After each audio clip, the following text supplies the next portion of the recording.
자, 오늘 민수기가 주는 교훈 세 번째 시간 말씀 증거하도록 하겠습니다. 자, 우리 지난번 민수기라는 성경 제목의 뜻을 원어로 한번 살펴봤었죠. 그죠? 히브리어로 베미르바르. 무슨 뜻이라고 그랬어요? 어디에서? 복습. 광야에서. 그죠? 그리고 아리드모이, 헬라어로 아리드모이는 숫자들이란 뜻이라고 했어요. 그래서 민수기는 한마디로 어떠한 내용이 핵심인 거예요. 광야에서 숫자를 통해 메시지를 주는 성경이 민수기라는 것을 알 수가 있죠. 그래서 민수기서는 광야 노정 가운데 등장하는 숫자를 통해서 메시지를 전달하는 책이다. 여러분, 이런 관점으로 민수기를 보시면 하나님이 민수기를 허락하신 정확한 의도와 목적이 보이게 됩니다.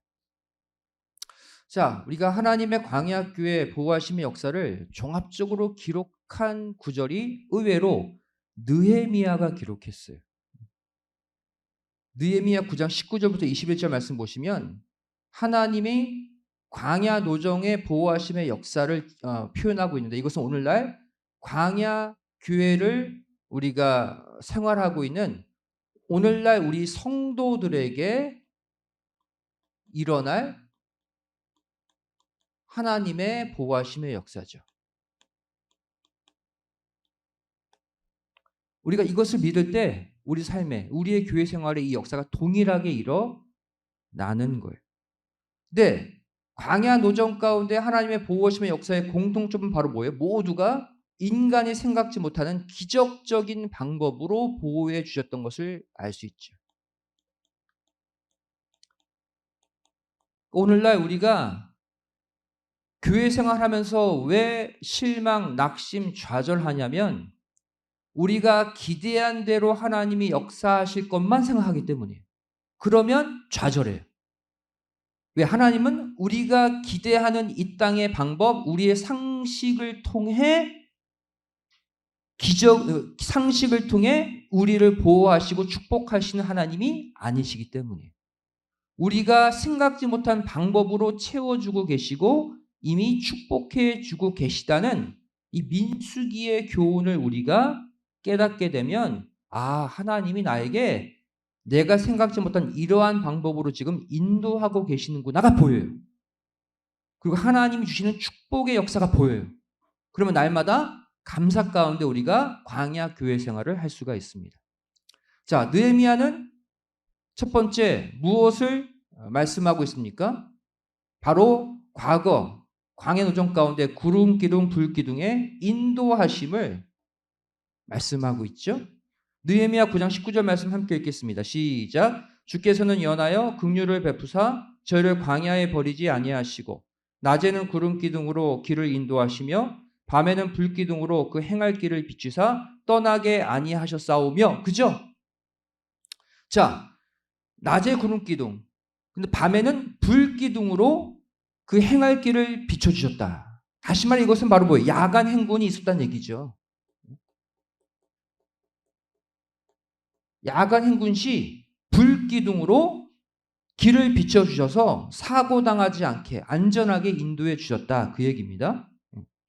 자, 두 번째 느헤미야는 무엇을 노래하고 있습니까? 하늘 양식 만나로 우리 조상들을 먹이셨다.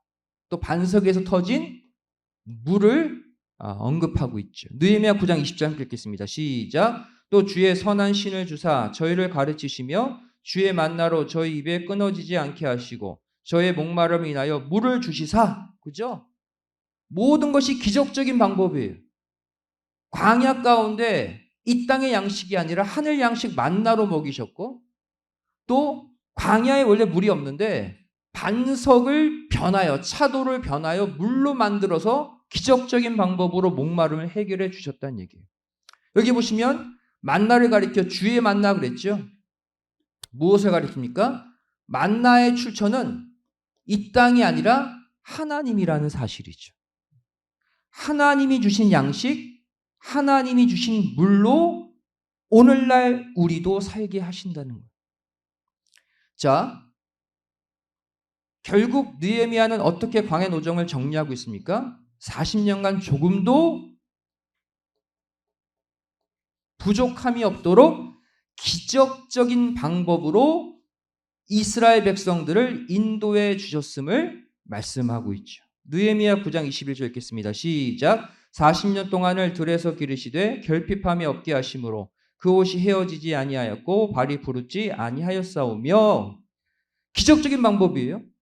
결핍함 없이, 그죠? 구름기둥 불기둥으로 완전한 인도, 최적의 환경 만들어 놓고 만나 주시고 물 터뜨려 주시고 심지어 한 벌 옷으로도 살 수 있도록 헤어지지 않게 해주시고 발에 물집 하나 잡히지 않게 기적적인 방법으로 완벽하게 이스라엘 백성들을 인도하시고 오늘날 광야교회를 살고 있는 우리를 인도하신다라는 메시지입니다. 그럼에도 불구하고 이스라엘 백성들은 불평, 원망하다가 어떻게 됐어요?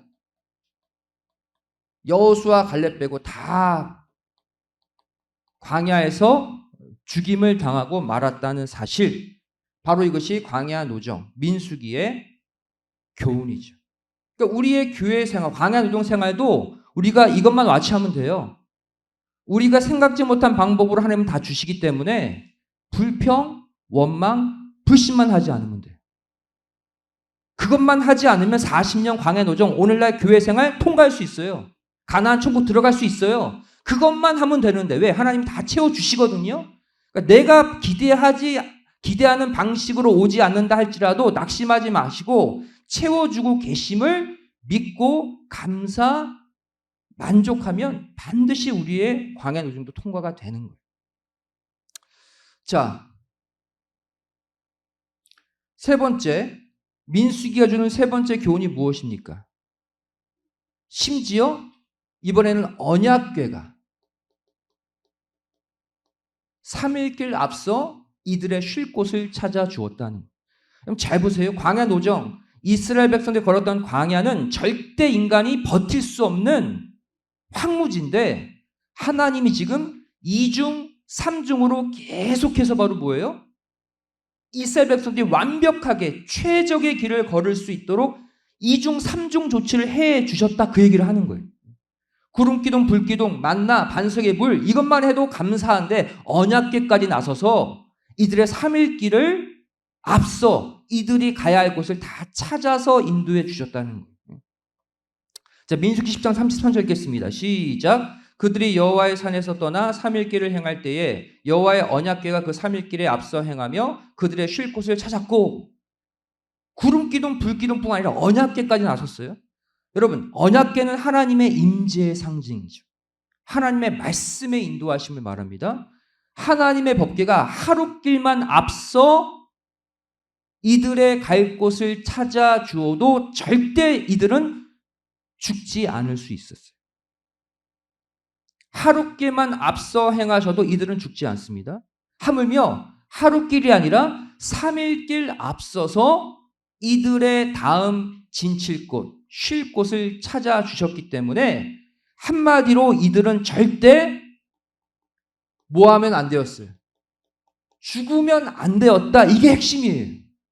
절대로 이들이 죽고 싶어도 죽지 않도록 하나님이 철저히 보호 인도하셨다라는 것이 광야 노정의 메시지입니다. 한마디로 이들이 걸었던 광야에서 죽는 것은 뭐예요? 비정상이라는 거예요. 하나님의 조치를 봤을 때. 그 광야에서 이들이 생존, 사는 것이 정상이었다는 것이 바로 광야 노정의 교훈입니다. 그럼에도 불구하고 이들은 비정상을 택했죠. 하나님이 완벽하게 조치해줘도 기어코 죽는 길을 선택해서 광야에서 멸절당한 존재들이 바로 이스라엘 백성들입니다. 자, 오늘날도 마찬가지입니다. 오늘날 바로 이 세 번째 역사가 우리에게 어떻게 일어납니까? 말씀의 역사예요. 우리가 날마다 받고 있는 십자가의 복음, 예수의 복음, 구속의 복음이 오늘날 어떻게 하고 있다는 거예요? 우리의 3일 길 앞서서 우리가 걸을 최고의 길을 지금도 찾고 계심을 믿으시기 바랍니다. 그러니까 우리가 찾는 게 아니에요. 이미 하나님이 3일길 앞서 찾아 놓으셨기 때문에 우린 믿음으로 그 길을 걷기만 하면 되는 거예요.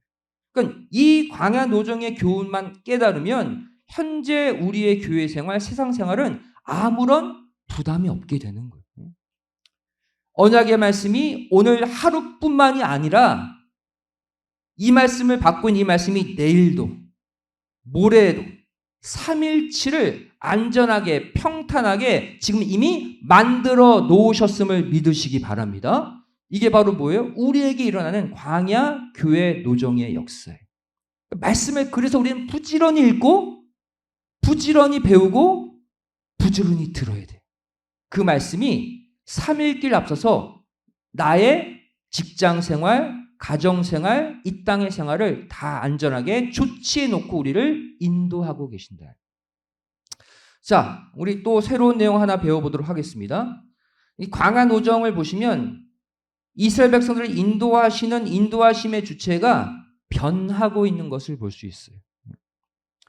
자, 먼저 이스라엘 백성들 광야 노정 가운데 11번째 진진 시내 광야에 도착하기 전까지는 성경은 단순히 구름기둥, 불기둥이 인도했다라고 표현하고 있습니다. 출애굽기 13장 21절이죠.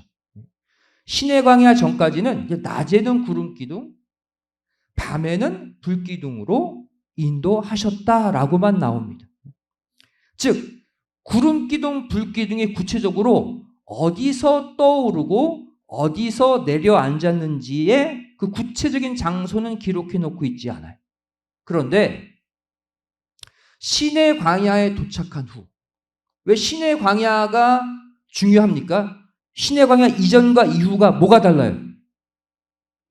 율법과 십계명을 받았느냐 받기 전이냐의 문제예요. 시내 광야에서 한마디로 율법, 십계명, 또 여기서부터 성막 식양을 가르쳐 주시고 성막을, 즉 성전, 이동식 성전을 치라고 그랬죠.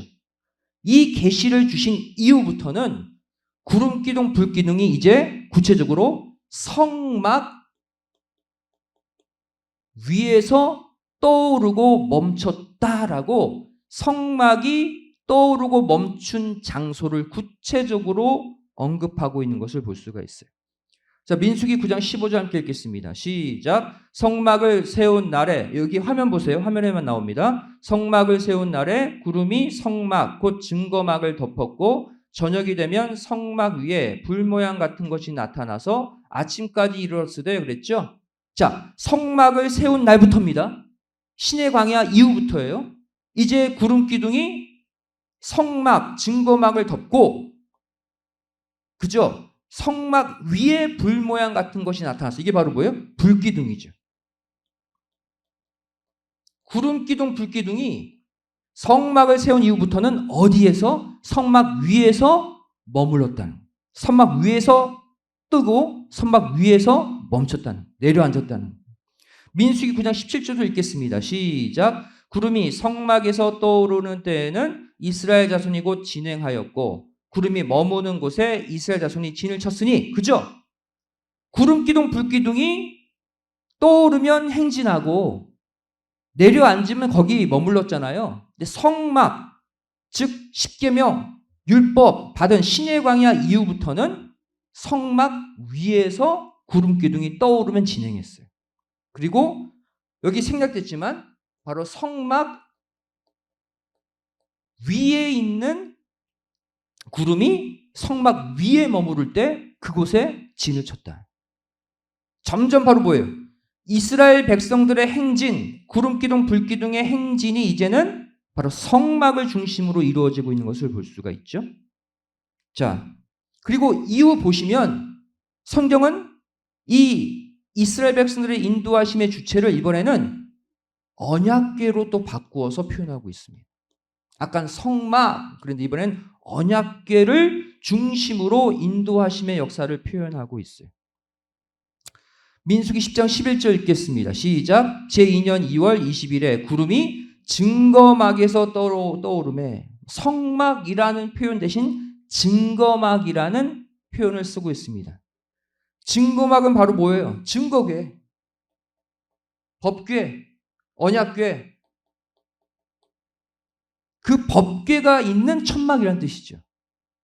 즉 성막 위에서 구름기둥, 불기둥이 떠올랐다. 이들을 인도했다. 이제 더 구체적으로 증거막, 법궤가 있는 성막.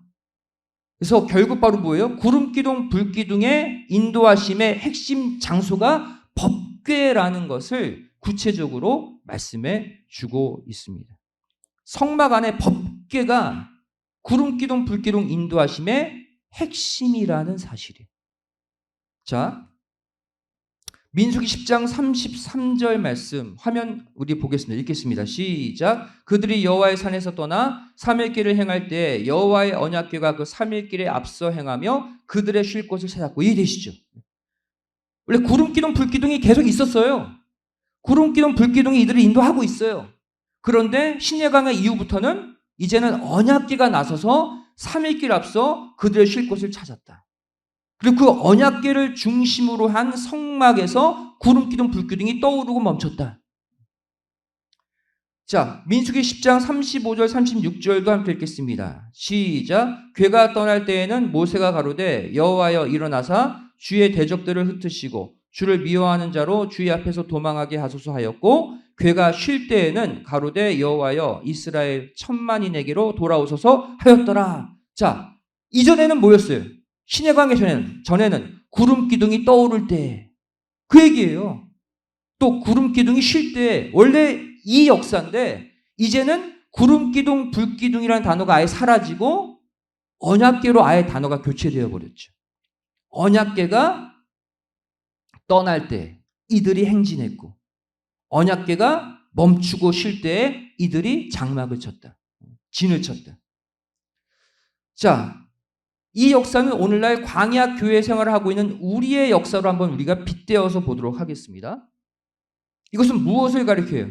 오늘날 우리의 광야 교회 생활도 여러분들이 모르는 방법으로 낮에는 구름 기둥, 밤에는 불 기둥으로 우리를 보호하고 인도해 주고 계십니다. 그런데 광야 교회 구름 기둥, 불 기둥의 인도하심의 핵심이 뭐냐? 방금 읽은 구절을 봤을 때 바로 성전과 바로 그 안에 존재하는 언약의 말씀이라는 사실이에요. 아까 얘기했죠. 구름 기둥, 불 기둥의 인도하심이 신의 광야 이후부터 성막을 중심으로 이루어졌잖아요. 그리고 더 나아가 언약궤를 중심으로 구름 기둥, 불 기둥이 표현되고 있잖아요. 성전은 바로 뭐예요? 교회죠. 여러분, 구름 기둥, 불 기둥의 보호하심 받으면 완벽한 보호입니다. 그죠? 믿으시죠? 그죠? 우리 스스로 내 자녀, 내 가정, 내 직장, 내 물질, 내 건강 못 지키잖아요. 하나님의 구름 기둥, 불 기둥이 24시간 우리를 두르고 있으면 문제가 없는데, 그 구름 기둥, 불 기둥의 인도하심을 받는 비결이 바로 뭐다? 성전, 언약의 말씀. 다시 말하면 우리가 오늘날 성전 중심의 생활, 교회 중심의 생활, 또 언약의 말씀 중심의 생활을 살 때 구름 기둥, 불 기둥이 우리와 우리 가정, 우리 자녀를 24시간 보호하시고 인도하심을 믿으시기 바랍니다. 바로 그 역사를 보여주고 있는 거예요. 오늘날 우리에게 동일하게 이 역사는 일어나요. 하지만 조건은 바로 뭐다? 우리가 성전 중심, 말씀 중심의 삶을 살아야 한다. 자, 결국 광야 노정 가운데 있었던 군인 계수, 바로 사람들의 숫자를 세는 민수기의 역사는 바로 구원받을 자들을 셈하시는 구속사의 법칙을 우리에게 알려주고 있습니다. 하나님은 어떻게 구원하시느냐? 숫자를 세서 그 센 숫자들을 구원하신다는 거예요. 그러니까 오늘날도 구원받을 숫자들, 사람들, 영혼들을 셈하고 계신다라는 것이 민수기의 종말적 메시지입니다. 그래서 민수기를 보면 민수기의 시작도 숫자를 세면서 출발하고 민수기의 마침도 숫자를 세면서 마치는 것을 볼 수가 있어요. 그래서 특별히 민수기의 시작과 끝부분에 각각 군인을 계수하는 장면이 나옵니다. 그래서 우리는 이것을 1차 군인 계수, 2차 군인 계수 이렇게 말하죠. 하지만 이것은 구원받을 자들을 셈하시는 역사를 상징하고 있어요. 자, 1차 군인 계수 언제 있었어요? 11번째 진친 시내 광야에서 첫 번째 군인 계수, 인구 계수를 하죠. 이때 셈해진 숫자가 바로 뭐예요? 그 유명한 60만 3,550명. 20세 이상의 남자만, 여자와 아이들까지 하면 약 200만 명 이상의 숫자라는 것을 알 수가 있죠. 자, 그 다음 민수기의 끝부분에 가서 또 한 번 숫자를 셉니다. 2차 군인 계수죠. 이것은 41번째 마지막 가나안 들어가기 직전에 진친 모압 평지에서 두 번째 인구 계수를 하죠. 자, 이때 숫자가 바로 뭐예요? 60만 1,730명. 숫자가 늘었어요, 줄었어요? 줄었죠. 몇 천 명, 2,000명, 1,000명가량 줄였죠. 그죠? 근데 이 사이에 어떤 사건이 일어났습니까? 이 2차로 인구 계수하기 직전에 모압 평지에서 어떤 일이 일어났어요? 이들이 음행하다가 바알볼에게 부속되다가 하루 24,000명이 죽죠. 24,000명을 죽이신 다음에 2차 군인 계수가 일어났어요. 2차 인구 계수가. 근데 이 24,000명은 모두가 바로 뭐예요? 광야 2세대라는 사실이에요. 그죠? 왜? 이전에 광야 1세대들은 세례시내 건너면서 다 죽었으니까, 여호수아 갈렙 빼고. 이 당시는 모세도 살아있었죠? 즉 24,000명은 원래 어디에 포함돼야 돼요? 여기 60만 1,730명 2차 군인 계수 원래 들어가야 될 사람들인데 직전에 죽임을 당하고 숫자가 감해진 가운데 숫자가 세어진 거예요. 자, 그런데 2차 군인 계수 60만 1,730명을 계수한 다음에 하나님은 그 뒤에 추가적 내용을 덧붙이고 있습니다. 왜 내가 이렇게 숫자를 셈으로 민수기를 출발하고 숫자를 셈으로 민수기를 마치는지 아느냐? 그 이유를 여기 붙이고 있어요. 두 번째 인구 계수한 다음에 이 말씀을 하시죠. 자, 우리 함께 읽겠습니다. 시작. 이는 모세와 제사장 엘르아살에 계수한 자라. 그들이 여리고 맞은편 요단가 모압 평지에서 이스라엘 자손을 계수한 중에는 모세와 제사장 아론이 시내 광야에서 계수한 이스라엘 자손은 한 사람도 들지 못하였으니 이는 여호와께서 그들에게 대하여 말씀하시기를 그들이 반드시 광야에서 죽으리라 하셨음이라. 이러므로 여분네 아들 갈렙과 눈의 아들 여호수아 외에는 한 사람도 남지 아니하였더라. 이거 보여주시려고 숫자 센 거예요. 첫 번째 광야 1세대 딱 세고 두 번째 광야 2세대 숫자 세면서 메시지는 바로 뭐라는 거예요? 인원이 엇비슷해 보여서 뭐 비슷하네. 그렇게 많이 죽지 않았네. 뭐 평균적인 인원 가지고 가나안 들어가네 라고 착각할까 봐 덧붙여서 말합니다. 여기 보시면 모압 평지에서 이스라엘 자손을 계수한 중에는 이건 바로 뭐예요? 2차 계수죠. 여기에는 특징이 바로 뭐냐? 모세와 제사장 아론이 시내 광야에서 계수한 1차 계수죠. 1차 계수에 들어갔던 사람들이 한 명도 포함되지 못했다. 이게 핵심이라.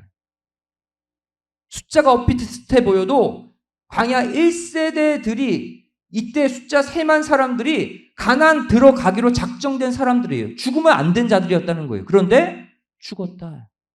그리고 누구만 남았다? 갈렙과 여호수아 2명 외에는 다 2차 인구 계수에 들어가지 못하고 멸망당했다. 이것이 민수기의 핵심이라는 거예요.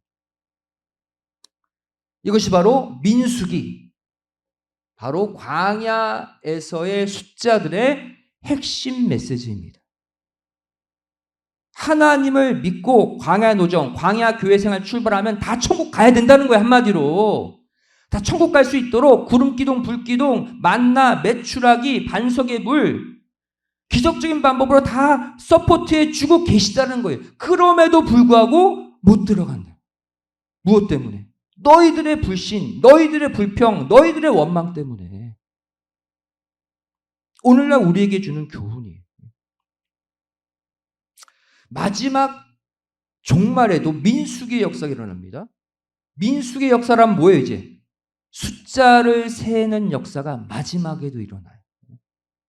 계시록 7장 4절 5절 말씀 보시면 입맞은 자의 수를 들으니 그랬죠.